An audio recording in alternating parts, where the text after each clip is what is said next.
कति हो कति नि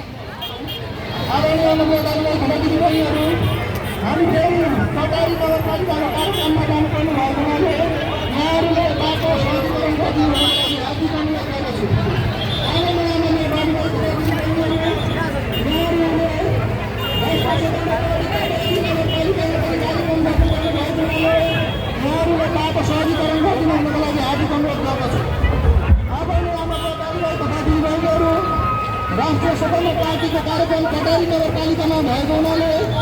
फेरि हामी जहाँ पनि पुग्नुपर्ने भएको हुनाले यहाँहरूले बाटो सहजीकरण गरिदिन हार्दिक अनुरोध गर्दछु। आगामी उदयपुर निवासी आमाको दाजुभाइको साथीबहिनीहरू हाम्रो कार्यक्रम कटारी नगरपालिकामा भएको हुँदा हामी कटारीतर्फ जानुपर्ने भएकोले यहाँहरूले